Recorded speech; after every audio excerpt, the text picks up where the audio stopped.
নরসিংদীর রায়পুরায় আধিপত্য নিয়ে সংঘর্ষে নিহত 2, আহত 10 সাবেক ও বর্তমান চেয়ারম্যান সমর্থকদের বিরোধ।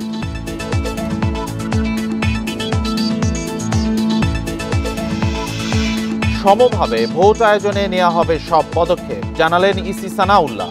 নিরপেক্ষ ও সাহসী অফিসারদের দেয়া হবে দায়িত্ব।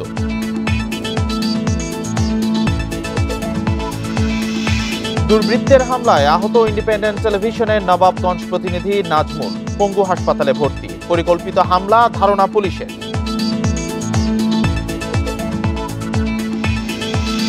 প্রাথমিকের সব বই শিক্ষার্থীদের কাছে পৌঁছে যাবে এই সপ্তাহেই, জানালেন উপদেষ্টা। ঝরে পড়া বন্ধ ও উপস্থিতি বাড়াতে নির্দেশনা।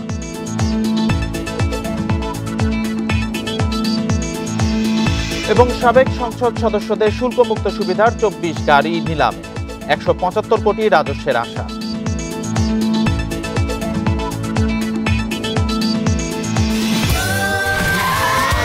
Saudi Extreme. Enjoy smooth speed. স্বাগত সমগ্র বাংলাদেশের সাথে আছি রাকিব আহমেদ। এতক্ষণ শিরোনামগুলো জানাচ্ছিলাম, এবার যাব বিস্তারিত খবরে। নরসিংদীর রায়পুরায় আধিপত্য বিস্তার নিয়ে দুই পক্ষের সংঘর্ষে 2 জন নিহত হয়েছেন, আহত হয়েছেন অন্তত 10 জন। সকালে উপজেলার চরাঞ্চলে এই সংঘর্ষের ঘটনাটি ঘটে। নিহতরা হলেন বাঁশগাড়ি এলাকার বাসিন্দা আলমগীর হোসেন আলম ও আলী আহমেদ। পুলিশ ও স্থানীয়রা জানায়, দীর্ঘদিন ধরে আধিপত্য বিস্তার নিয়ে আওয়ামী লীগের রাজনীতিতে সম্পৃক্ত বাঁশগাড়ি ইউনিয়ন পরিষদের সাবেক চেয়ারম্যান আশরাফুল হক সরকার ও বর্তমান চেয়ারম্যান রাতুল হাসানের সমর্থকদের মধ্যে বিরোধ চলে আসছিল। এর জেরে আজ সকালে দুই পক্ষের লোকজন আগ্নেয়াস্ত্র ও দেশীয় অস্ত্র নিয়ে দফায় দফায় সংঘর্ষে জড়ায়। আহতদের রায়পুরা ও নরসিংদী সদর হাসপাতাল সহ বিভিন্ন হাসপাতালে চিকিৎসা দেওয়া হচ্ছে।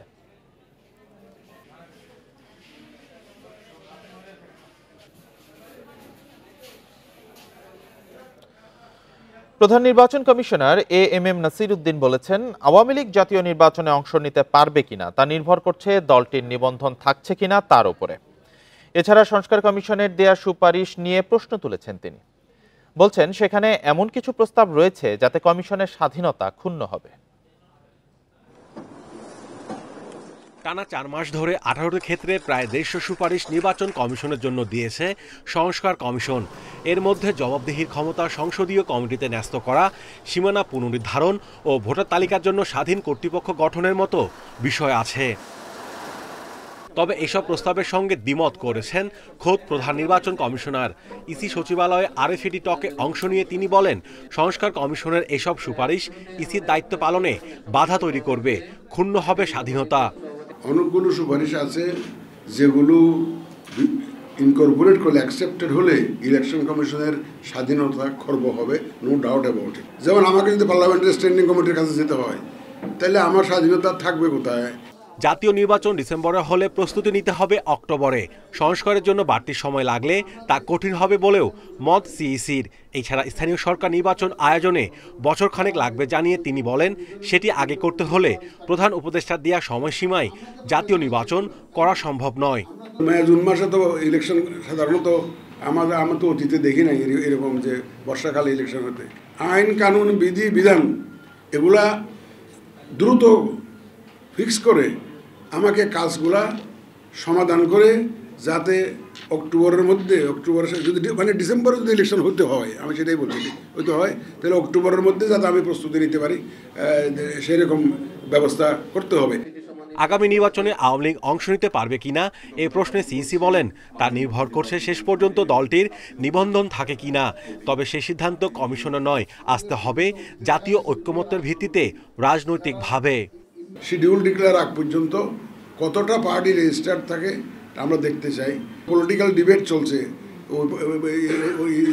আওয়ামী লীগ নিয়ে অনেক পলিটিক্যাল ডিবেট চলছে। এই ডিসিশনটা ইসি নেবে না, সুতরাং এটা রাজনৈতিকভাবেই হয়তো ওনারা সিদ্ধান্ত নেবে না। জাতীয় নির্বাচন আয়োজনে আইন শৃঙ্খলা বাহিনীর গুরুত্বের কথা তুলে ধরে প্রধান নির্বাচন কমিশনার জানান, অনিয়ম রুখতে সামনে থাকতে হবে জনগণকে, প্রয়োজনে কাজে লাগানো হবে বিএনসিসিকে। Mahmudul Hasan, independent news, Dhaka. নির্বাচন অবাধ ও সুষ্ঠু করতে নিরপেক্ষ সাহসী প্রিজাইডিং অফিসারদেরই দায়িত্ব দেওয়া হবে বলে জানিয়েছেন নির্বাচন commissioner brigadier general Abul Fazal Mohammad Sanaullah. সকালে রংপুর আঞ্চলিক নির্বাচন কর্মকর্তার সম্মেলন কক্ষে মত বিনিময় সভায় এসব কথা বলেন তিনি। কমিশনার সানাউল্লাহ বলেন, বিগত সময়ে প্রিজাইডিং ও পোলিং অফিসাররা ঠিকভাবে কাজ করতে পারেননি। তবে এবার নিরপেক্ষ মানুষদের দায়িত্ব দেওয়া হবে এবং ক্ষমতায়ন করা হবে। একই সঙ্গে সমভাবে ভোট আয়োজনের সব পদক্ষেপ নেওয়া হবে বলেও উল্লেখ করেন তিনি। এবারে নির্বাচনের প্রধান চ্যালেঞ্জ হবে হারানো নির্বাচনী ব্যবস্থা ফিরিয়ে আনা। নির্বাচন কমিশন এ সুযোগ হারাতে চায় না বলে জানান তিনি।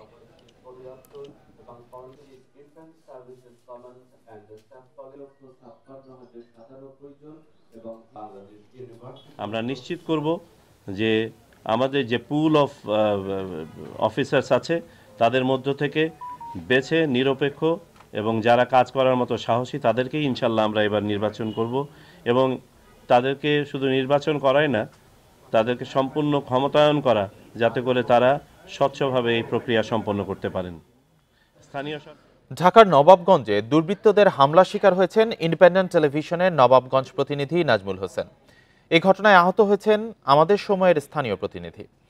শনিবার রাতে উপজেলার রাহুহাটি এলাকায় এ হামলার ঘটনাটি ঘটে। গুরুতর আহত নাজমুল এখন ঢাকার পঙ্গু হাসপাতালে চিকিৎসাধীন। স্বজনরা জানান, গত রাত 12:30টার দিকে জয়পাড়া মাহমুদিয়া আলিম মাদ্রাসার ওয়াজ মাহফিল শেষে বাসায় ফিরছিলেন নাজমুল। পথে দুইজন দুর্বৃত্ত তার গতিরোধ করে। এ সময় ধারালো অস্ত্র দিয়ে কুপিয়ে জখম করা হয়। তাকে উদ্ধার করে স্থানীয় হাসপাতালে ভর্তি করা হয়। অবস্থার অবনতি হওয়ায় রাতেই তাকে ঢাকার পঙ্গু হাসপাতালে পাঠানো হয়। সকালে ঘটনাস্থল পরিদর্শন করেছে পুলিশ। এ সময় ইছামতি নদীর তীর থেকে নাজমুলের মোটরসাইকেলটিও উদ্ধার করা হয়।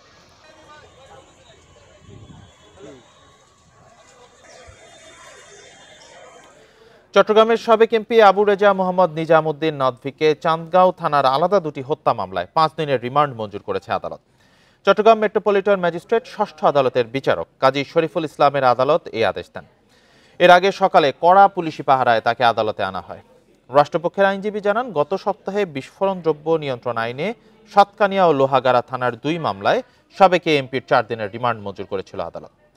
আজ তাকে আবার আদালতে উপস্থাপন করা হলে চান্দগাঁও থানার 2টি মামলায় 3 ও 2 দিনের রিমান্ড মঞ্জুর করা হয়। গত 15 ডিসেম্বর রাতে সাতকানিয়া লোহাগাড়ার সাবেক এই সংসদ সদস্যকে রাজধানীর উত্তরা থেকে আটক করে গোয়েন্দা পুলিশ। পরে রাজধানীর লালবাগ থানায় দায়ের করা ঢাকা আইডিয়াল কলেজের শিক্ষার্থী খালিদ হাসান সাইফুল্লাহ হত্যা মামলায় গ্রেপ্তার দেখায় পুলিশ।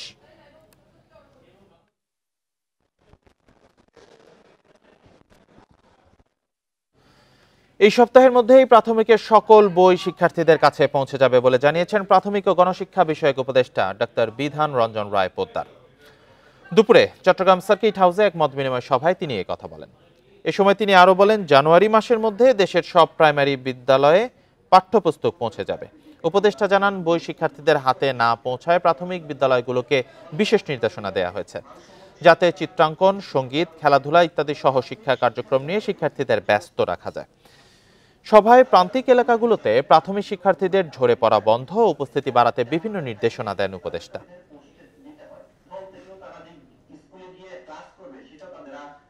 বইয়ের ক্ষেত্রে আপনারা সবাই জানেন যে আমরা চেষ্টা করে যাচ্ছি অনবরত। প্রাইমারির ক্ষেত্রে তা আমি বলতে পারি, এটা আমি আশা করি জানুয়ারির মধ্যে সম্পূর্ণ আমরা করতে পারবো। আমরা কিন্তু স্কুলগুলোকে অন্য ডিরেকশন দিয়েছি। অনলাইনে চলছে সাবেক এমপিদের শুল্কমুক্ত সুবিধায় আনা 24টি বিলাসবহুল গাড়ির নিলাম। 12তম সংসদ বিলুপ্তির পর এসব গাড়ির শুল্কমুক্ত সুবিধা প্রত্যাহার করে এনবিআর।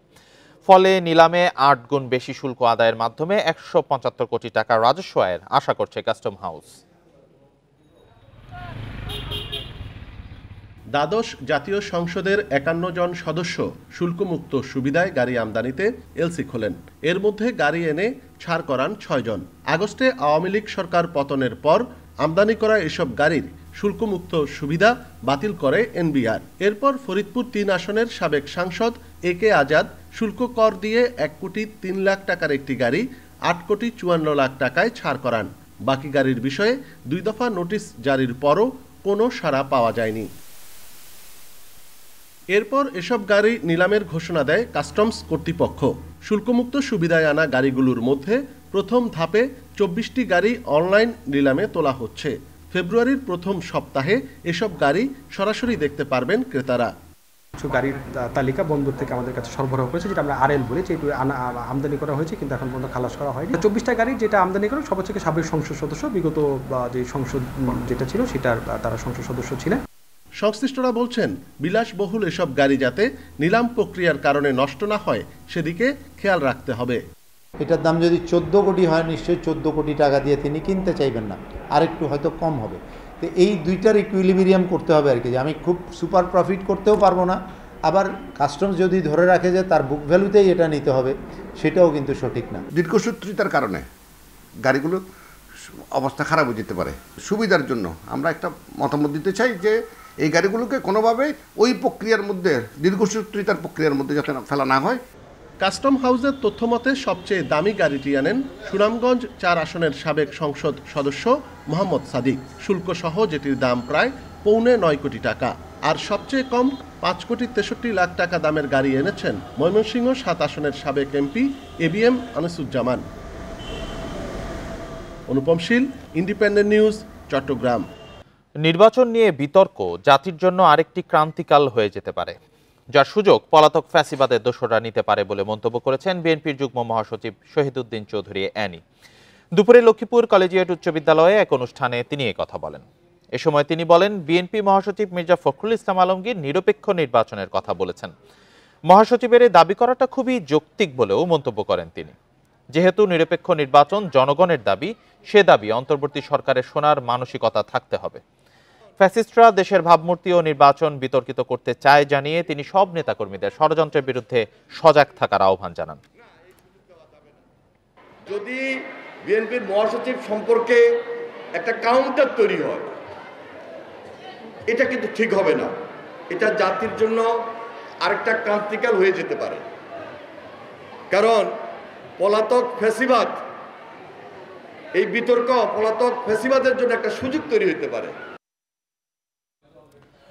পার্বত্য চট্টগ্রামে সহিংসতা ও সংঘাত কমাতে অবিলম্বে শান্তি চুক্তির পূর্ণাঙ্গ বাস্তবায়নের দাবি জানিয়েছে আঞ্চলিক সংগঠন ইউপিডিএফ গণতান্ত্রিক। সকালে খাগড়াছড়ির দীঘিনালার হেডম্যান, কারবারি শিক্ষক ও ইউনিয়ন পরিষদের চেয়ারম্যান ও সদস্যদের সাথে মত বিনিময় করেন দলটির শীর্ষ নেতারা। এ সময় তারা অভিযোগ করেন, পার্বত্য শান্তি চুক্তির পর এসব এলাকায় অন্তত 25টি সাম্প্রদায়িক হামলার ঘটনা ঘটেছে। সবশেষ গত বছরের 19 ডিসেম্বর দীঘিনালার লার্মা স্কোয়ারে হামলার ঘটনা ঘটেছে। এসব ঘটনায় উদ্বেগ প্রকাশ করেন বক্তারা। এ সময় পাঠ্যপুস্তক থেকে আদিবাসী শব্দ সম্বলিত গ্রাফিতি মুছে ফেলায় ক্ষোভ জানানোর পাশাপাশি মুছে ফেলা গ্রাফিতি পুনর্বহালের দাবি জানান।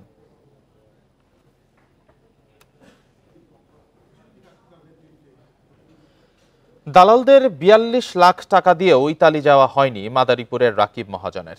উল্টো অমানবিক নির্যাতনের কারণে লিবিয়ার হাসপাতালে মারা গেছেন তিনি। তার মৃত্যুর খবরও দিয়েছে দালালরা। এ ঘটনায় বাকরুদ্ধ পরিবার। দেশে কাজ করা চক্রের সদস্যদের শাস্তি দাবি করেছে এলাকাবাসী। রাকিব মহাজনকে লিবিয়া হয়ে ইতালি যাওয়ার প্রলোভন দেখান জাহাঙ্গীর মৃধা নামে এক ব্যক্তি। লিবিয়ায় জাহাঙ্গীরের ভাইরা সোহাগ মাতব্বরের মাধ্যমে 27 লাখ টাকায় চুক্তি হয়। তবে সেখানে গেলে রাকিবকে আরও টাকার জন্য নির্যাতন শুরু করে সোহাগ। আটকে রাখা হয় মাফিয়াদের গেম ঘরে। প্রায় 2.5 বছর সেখানেই কাটে। পরে পালিয়ে আরেক দালাল মাজেদ খলিফাকে 15 লাখ টাকা দেন রাকিব। তবে আবারও নির্যাতন চলে তার উপর। এক পর্যায়ে অসুস্থ হয়ে পড়েন। গেল বুধবার লিবিয়ার হাসপাতালে মৃত্যু হয় রাকিবের।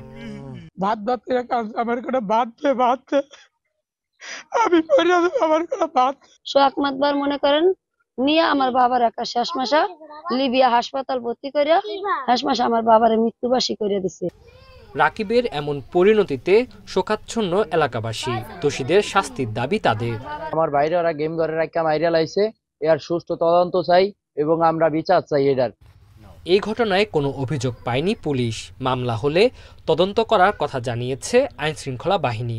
পরামর্শ দিতে চাই, আপনারা বৈধভাবে, বৈধ পন্থায় সরকারি যেসব প্রসেস আছে সেগুলো ফলো করে যেন তারা বিদেশে গমন করার প্রয়োজনীয় ব্যবস্থা গ্রহণ করে। একইভাবে ইউএনও জানিয়েছেন, পরিবার আবেদন করলে মরদেহ ফেরত আনতে ব্যবস্থা নেওয়া হবে। বৈধ পথে থাকলে লাশটা ফেরত আনা, প্রবাসী কল্যাণের মাধ্যমে ফেরত আনা অনেক ইজি হয়, কিন্তু যেহেতু এটা অবৈধ পথে আছে, এখন এটা প্রবাসী কল্যাণ মন্ত্রণালয় থেকেই বলতে পারবে যে এটা কিভাবে ওখান থেকে আনা সম্ভব। মানব পাচারে একটি শক্ত সিন্ডিকেট মাদারীপুরে কাজ করছে বলে অভিযোগ আছে। বিভিন্ন গণমাধ্যমের খবর বিশ্লেষণে জানা যায়, গেল ৩ মাসে নির্যাতনের কারণে অন্তত ১০ জনের মৃত্যু হয়েছে লিবিয়ায়।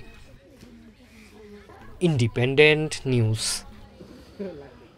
শুধুমাত্র নামের মিল থাকায় দীর্ঘ ১ যুগ ধরে মামলার বোঝা বয়ে বেড়াচ্ছেন শরীয়তপুরের জাজিরা পৌরসভার বাসিন্দা স্বপন খান। পুলিশের গাফিলতির কারণে স্বপন খান দীর্ঘ ভোগান্তিতে পড়েছেন বলে অভিযোগ স্বজন ও মানবাধিকার সংস্থা। এ বিষয়ে আদালত থেকে তদন্তের নির্দেশ পেলে অধিকতর তদন্ত করা হবে বলে জানান পুলিশ সুপার। দীর্ঘ ১ যুগ ধরে অপরাধ না করেও অস্ত্র মামলার বোঝা বয়ে বেড়াচ্ছেন জাজিরা পৌরসভার ৩ নম্বর ওয়ার্ডের কৃষক মালেক খানের ছেলে স্বপন খান। পুলিশের কোনো অপরাধের তালিকায় নাম নেই তার। পরিবারের অভিযোগ, এক আসামির নামের সাথে মিল থাকায় গ্রেপ্তার করা হয় তাকে। মামলার নথি বিশ্লেষণ করে দেখা যায় ২০০৯ সালের ১২ ডিসেম্বর গুলশান থানার একটি অস্ত্র মামলায় আসামি করা হয় জাজিরা মুল্লা ইউনিয়নের হামগাঁও গ্রামের স্বপন খান ওরফে সুমন খানকে। ২০১২ সালে ওই মামলায় গ্রেপ্তার করা হয় জাজিরা পৌরসভার মতিসাগর গ্রামের দিনমজুর স্বপন খানকে। সেই মামলায় ২৩ দিন কারাভোগ শেষে জামিন মিললেও মামলা থেকে অব্যাহতি পাননি স্বপন। কোর্টের শুধু তারা ডকুমেন্ট নানান ডকুমেন্ট চাচ্ছে, ওইটা দিতে আমাদেরও পসিবল ছিল না, আর তখন আমরা অর্থ সংকটে পড়ে যাই। আমাদের এলাকায় যে স্বপন খা, উনি কখনো ঢাকা ছিল না।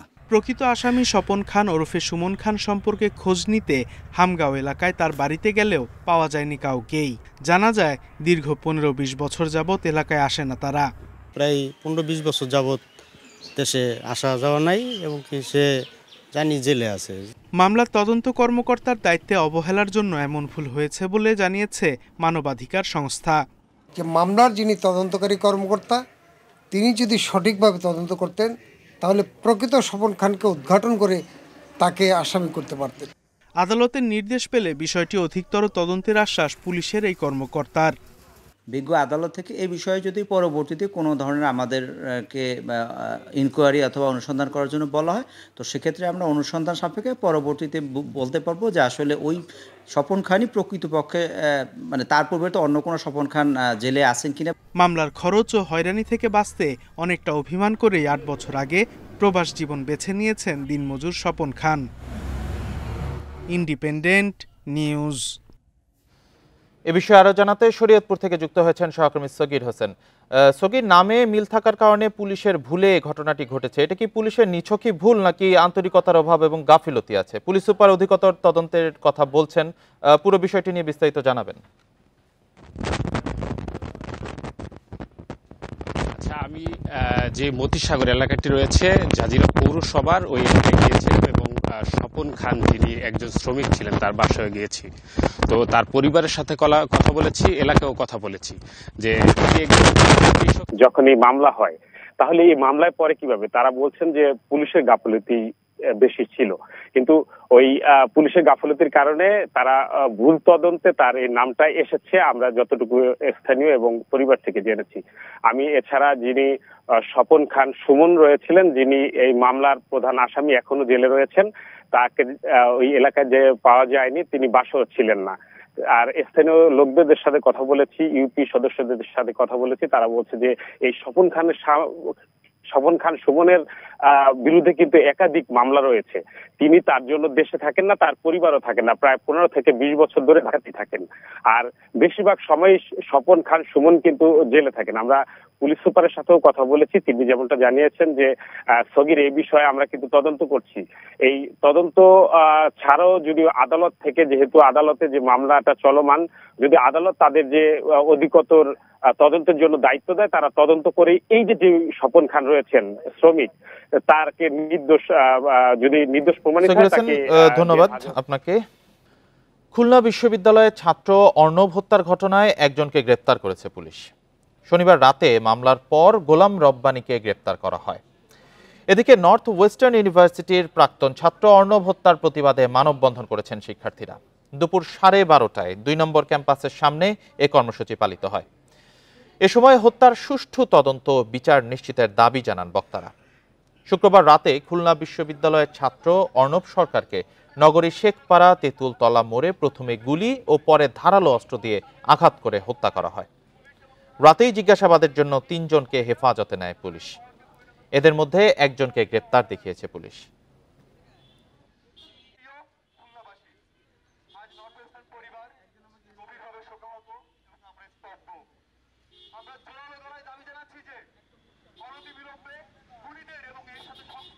এই হত্যাকাণ্ডটা কেন হয়েছে এর পুঙ্খানুপুঙ্খ বিচারের দাবিতে আমরা আজকে নর্থ ওয়েস্টার্ন ইউনিভার্সিটির সকল শিক্ষার্থীবৃন্দ এখানে উপস্থিত হয়েছি। নর্থ ওয়েস্টার্ন পরিবার যারা ছিল তারা হচ্ছে তাদের ভাই হত্যার, আমাদের অর্ণব ভাই হত্যার বিচার চাচ্ছে। পঞ্চগড়ে নিয়োগ বাণিজ্য, দুর্নীতি ও অনিয়মের অভিযোগে জেলা ও দায়রা জজ সহ আদালতের 4 বিচারকের অপসারণ দাবিতে আদালত ঘেরাও কর্মসূচি পালন করছে জেলা বৈষম্য বিরোধী ছাত্র আন্দোলনের নেতারা। রোববার দুপুর 2:30টা থেকে আদালত চত্বরের ভেতরে বিচারক, আইনজীবী, কর্মকর্তা কর্মচারী, পুলিশ সহ বিচার প্রার্থীরা আটকা পড়েন। দুপুর 3টার দিকে তারা আদালতের সামনে পঞ্চগড় ঢাকা মহাসড়ক অবরোধ করে। এতে কয়েকশো যানবাহন আটকা পড়ে। 4 বিচারকের অপসারণে 24 ঘন্টার আলটিমেটাম দেওয়া হয়েছিল। 3 দিনেও কেউ কোনো পদক্ষেপ না নেওয়ায় এসব কর্মসূচি পালন করে বৈষম্য বিরোধী ছাত্র আন্দোলনের নেতাকর্মীরা।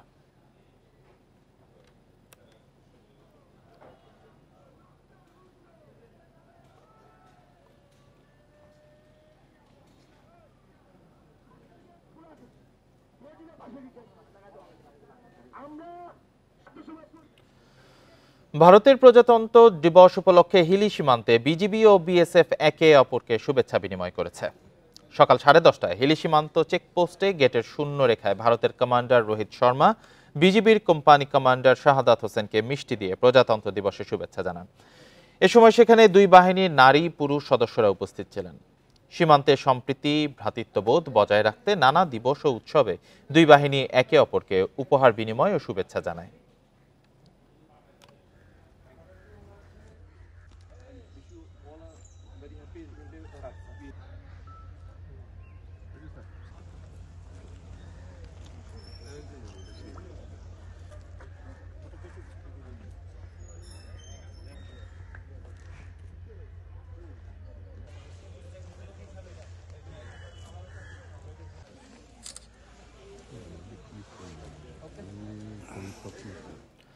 মানহানির মামলায় আত্মসমর্পণ করে জামিন পেলেন লালমনিরহাটের বরখাস্ত নির্বাহী ম্যাজিস্ট্রেট তাপসী তাবাসসুম উর্মি।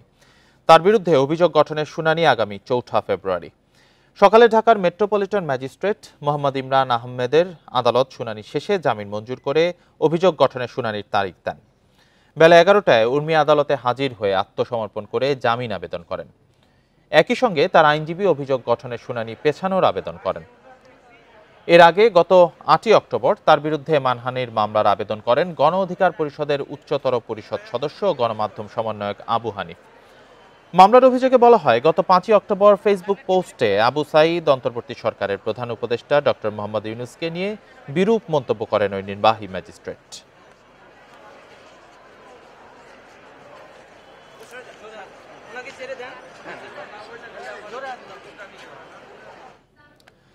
আর এই ছিল সমগ্র বাংলাদেশের আয়োজনে ইন্ডিপেন্ডেন্ট টেলিভিশনের সব খবর আরো বিস্তারিত জানতে চোখ রাখুন ফেসবুক, ইউটিউব, এক্সে। সাথে থাকার জন্য ধন্যবাদ সবাই।